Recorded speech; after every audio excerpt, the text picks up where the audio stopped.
Hi, Gary here. You know, my grandmother never drove, and so when I would pick her up and bring her someplace and drop her off, she'd say, thanks for the buggy ride. I thought that was kind of cute, but she also said something else relative to that. You know, every time I was a little impetuous, or me and my siblings, and we want to do something very quickly, she'd say, now, Gary, remember there's always another streetcar. You know, her point was, look, there's always something else coming. Don't be so fast to make decisions that would end up really you have to redo. And I always remind myself of that when major decisions are being made in life. Now, we're in January in Chicago.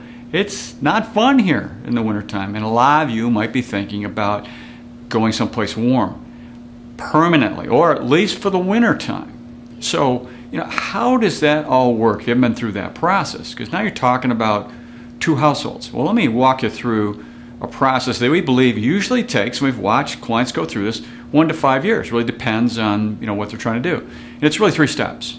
The first is review your finances.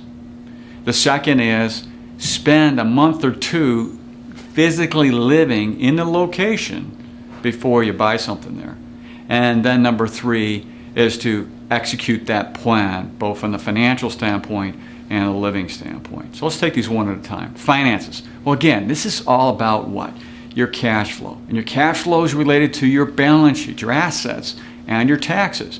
If you're going to take on another place, general rule of thumbs, you know how those are, it's an extra $25,000 of expenses, somewhere in that vicinity, or more or less, depending on the condo or single family home you might purchase there. It also takes assets off the table if you have no mortgage. So you really want to run that thing through to make sure you're not making a decision that you have to really undo. And with real estate, it's illiquid, it'll cost you.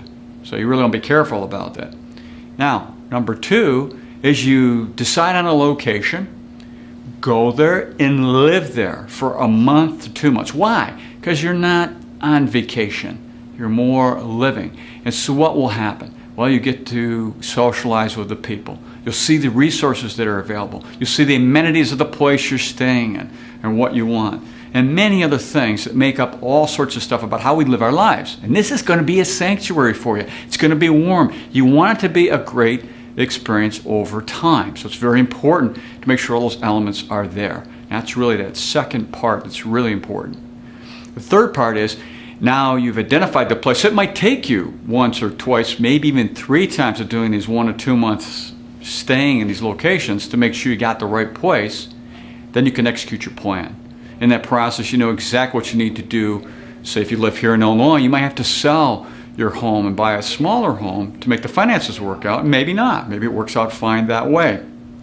But whatever that plan happens to be, you can execute that by doing what you need to do here and doing what you need to do in your new location, this winter time place that's going to be wonderful for you.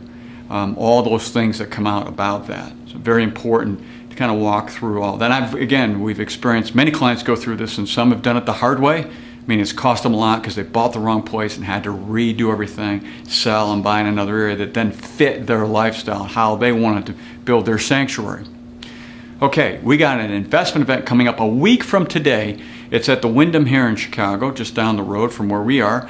And it's really, we're going to bring in a panel of 3 of our money managers. Kevin's going to be having a discussion with them about risks, a variety of risks. And if you're in the area and you can make it, I really suggest you come and really get to hear these money managers and find out more about the investment world, the economy, and many things that are related to the risks we all face out here in the world. So, until next time, enjoy.